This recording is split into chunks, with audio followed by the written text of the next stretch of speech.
ಎಲ್ಲ ಕಾಫಿ ಬೆಳೆಗಾರ ರೈತ ಬಾಂಧವರಿಗೂ ನಮಸ್ಕಾರ. ಒಂದು ಒಳ್ಳೆ ಕಾಫಿ ತೋಟ ಮಾಡಬೇಕು ಅನ್ನೋದು ನಮ್ಮೆಲ್ಲರ ಕನಸು ಅಲ್ವಾ? ಆ ಕನಸನ್ನ ನನಸು ಮಾಡ್ಕೋಬೇಕು ಅಂದ್ರೆ ನಾವಿಡೋ ಮೊದಲ ಹೆಜ್ಜೆಗಳು ತುಂಬಾನೇ ಸರಿಯಾಗಿರ್ಬೇಕು. ಬನ್ನಿ, ಹೊಸದಾಗಿ ಒಂದು ಕಾಫಿ ತೋಟವನ್ನ ಹೇಗೆ ಸ್ಥಾಪಿಸೋದು ಅಂತ ಒಂದೊಂದೇ ಹಂತವಾಗಿ ಸರಳವಾಗಿ ಅರ್ಥ ಮಾಡ್ಕೊಳ್ಳೋಣ. ಮುಂದುವರಿಯೋಕ್ಕೂ ಮುಂಚೆ ನಾವೆಲ್ಲರೂ ಒಂದು ಪ್ರಶ್ನೆ ಕೇಳ್ಕೊಳ್ಳೋಣ.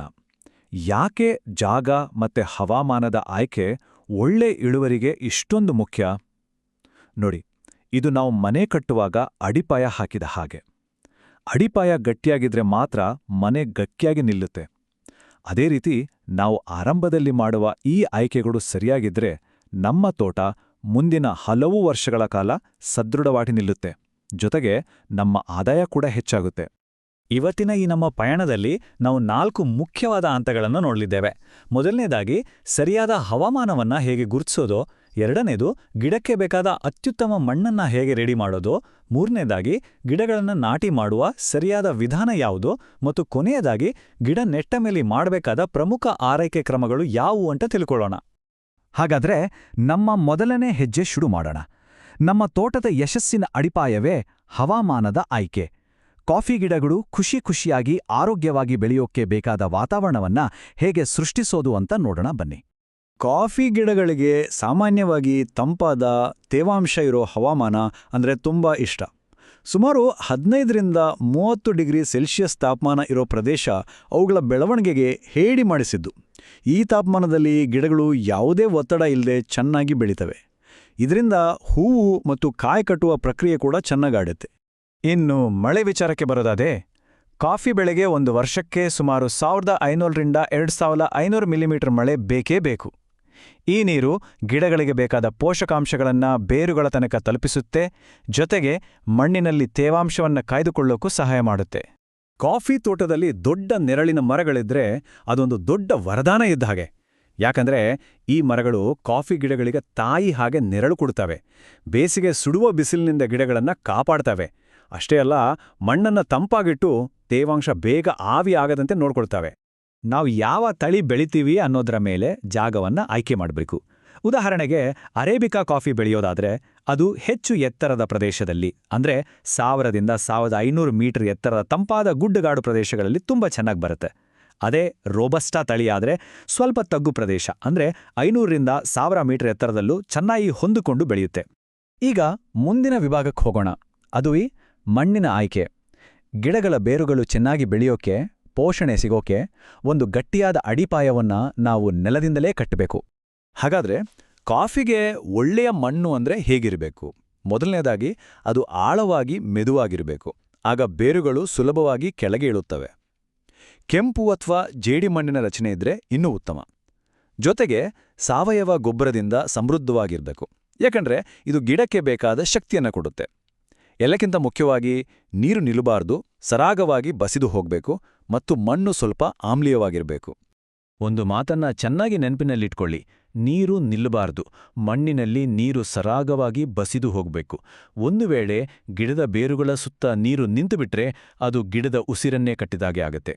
ಇದರಿಂದ ಬೇರುಗಳು ಕೊಳೆತು ಗಿಡವೇ ಸತ್ತೋಗ್ಬೋದು. ಕಾಫಿ ಗಿಡದ ಬೇರುಗಳು ಆಳವಾಗಿ ಇಳಿಯೋಕೆ ಸಾಕಷ್ಟು ಜಾಗ ಬೇಕು. ಅದಕ್ಕೋಸ್ಕರ ಕನಿಷ್ಠ 1 ಮೀಟರ್ ಆಳದವರೆಗೂ ಮಣ್ಣು ಮೆದುವಾಗಿರಬೇಕು. ಬೇರುಗಳು ಎಷ್ಟು ಆಳಕ್ಕೂ ಹೋಗುತ್ತೋ ಅಷ್ಟು ಗಟ್ಟಿಯಾಗಿ ಗಿಡ ನಿಲ್ಲುತ್ತೆ. ಜೊತೆಗೆ ಮಣ್ಣಿನ ಆಳದಲ್ಲಿರುವ ನೀರು ಮತ್ತು ಪೋಷಕಾಂಶಗಳನ್ನ ಚೆನ್ನಾಗಿ ಹೀರ್ಕೊಳ್ಳುತ್ತೆ. ಸಾಧ್ಯವಾದರೆ ಗಿಡ ನಾಟಿ ಮಾಡೋಕು ಮುಂಚೆ ಮಣ್ಣಿನ pH ಪರೀಕ್ಷೆ ಮಾಡಿಸಿ. 5.5ರಿಂದ 6.5ರ ಮಧ್ಯ ಇದ್ರೆ ಅದು ಅತ್ಯುತ್ತಮ. ಮಣ್ಣನ್ನ ಇನ್ನೂ ಫಲವತ್ತಾಗಿ ಮಾಡೋಕೆ, ಗಿಡಗಳಿಗೆ ನಿರಂತರವಾಗಿ ಆಹಾರ ಸಿಗೋ ಹಾಗೆ ಮಾಡೋಕೆ ಕೊಟ್ಟಿಗೆ ಗೊಬ್ಬರ ಅಥವಾ ಕಾಂಪೋಸ್ಟನ್ನ ಮಣ್ಣಿನ ಜೊತೆ ಚೆನ್ನಾಗಿ ಮಿಶ್ರಣ ಮಾಡಬೇಕು. ಸರಿ, ಇಷ್ಟೊತ್ತು ಸಿದ್ಧತೆ ಬಗ್ಗೆ ಮಾತಾಡಿದ್ವಿ. ಈಗ ನೇರವಾಗಿ ಕೆಲಸಕ್ಕೆ ಇಳಿಯೋಣ. ಕಾಫಿ ಸಸ್ಯಗಳನ್ನ ಯಾವ ರೀತಿ, ಎಷ್ಟು ಅಂತರದಲ್ಲಿ ನಾಟಿ ಮಾಡಬೇಕು ಅನ್ನೋದನ್ನ ಒಂದೊಂದೇ ಹಂತವಾಗಿ ಸರಳವಾಗಿ ತಿಳಿದುಕೊಳ್ಳೋಣ. ನಾಟಿ ಮಾಡುವ ಪ್ರಕ್ರಿಯೆಯನ್ನ ಒಂದು ಕ್ರಮಬದ್ಧವಾಗಿ ನೋಡೋಣ ಬನ್ನಿ. ಮೊದಲನೇ ಹಂತ, ಜಮೀನನ್ನ ಸಂಪೂರ್ಣವಾಗಿ ಸ್ವಚ್ಛಗೊಳಿಸಿ ಎಲ್ಲಾ ಕಳೆ ಪೊದೆಗಳನ್ನ ತೆಗೆದುಹಾಕಿ. ಎರಡನೇ ಹಂತ, ಗಿಡ ನೆಡಬೇಕಾದ ಜಾಗವನ್ನ ಸರಿಯಾದ ಅಂತರದಲ್ಲಿ ಗುರುತು ಮಾಡಿಕೊಳ್ಳಿ. ಮೂರನೇ ಹಂತ, ಗುರುತು ಮಾಡಿದ ಜಾಗದಲ್ಲಿ ಸರಿಯಾದ ಅಳತೆಯ ಗುಂಡಿಗಳನ್ನು ತೆಗೆದು ಅವುಗಳನ್ನ ಮೇಲ್ಮಣ್ಣು ಮತ್ತು ಕೊಟ್ಟಿಗೆ ಗೊಬ್ಬರದಿಂದ ತುಂಬಿಸಿ. ನಾಲ್ಕನೇ ಹಂತ, ಆರೋಗ್ಯಕರ ಸಸಿಯನ್ನ ಎಚ್ಚರಿಕೆಯಿಂದ ನೆಡಬೇಕು. ಕೊನೆಯ ಮತ್ತು ಅತಿ ಮುಖ್ಯವಾದ ಹಂತ, ಗಿಡ ನೆಟ್ಟ ತಕ್ಷಣ ನೀರುಣಿಸಿ ಗಿಡದ ಬುಡಕ್ಕೆ ತರಗೆಲೆಗಳಿಂದ ಮುಚ್ಚಬೇಕು. ಇದನ್ನ ಮಲ್ಚಿಂಗ್ ಅಂತೀವಿ ಮತ್ತು ಸಸಿಗೆ ಒಂದು ಆಧಾರ ಕೊಡಬೇಕು. ಸರಿ, ಗಿಡದಿಂದ ಗಿಡಕ್ಕೆ ಎಷ್ಟು ಅಂತರ ಇಡಬೇಕು ಅಂತ ನೋಡೋಣ. ನೀವು ಅರೇಬಿಕಾ ತಳಿ ಹಾಕ್ತಾ ಇದ್ರೆ 6ಕ್ಕೆ 6 ಅಡಿ ಅಂತರ ಇಡಿ. ಅದೇ ರೋಬಸ್ಟಾ ತಳಿಯಾದ್ರೆ ಸ್ವಲ್ಪ ಜಾಸ್ತಿ ಬೇಕು, ಅಂದ್ರೆ 7ಕ್ಕೆ 7 ಅಥವಾ 8ಕ್ಕೆ 8 ಅಡಿ ಅಂತರ ಇಟ್ರೆ ತುಂಬಾ ಒಳ್ಳೇದು. ನಾವು ತೆಗೆಯುವ ಗುಂಡಿಯ ಅಳತೆ ಇದೆಯಲ್ಲ, ಅದು ಬಹಳ ಮುಖ್ಯ. ಅದು ಸುಮಾರು 45 ಸೆಂಟಿಮೀಟರ್ ಆಳ, 45 ಸೆಂಟಿಮೀಟರ್ ಅಗಲ ಮತ್ತು 45 ಸೆಂಟಿಮೀಟರ್ ಉದ್ದ ಇರಬೇಕು.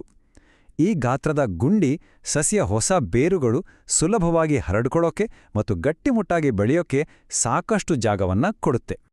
ಇಲ್ಲಿ ಒಂದು ವಿಷಯವನ್ನ ಖಂಡಿತ ಮರೆಯಬಾರದು. ನಾವು ಆಯ್ಕೆ ಮಾಡುವ ಸಸಿಗಳೇ ನಮ್ಮ ತೋಟದ ಭವಿಷ್ಯ.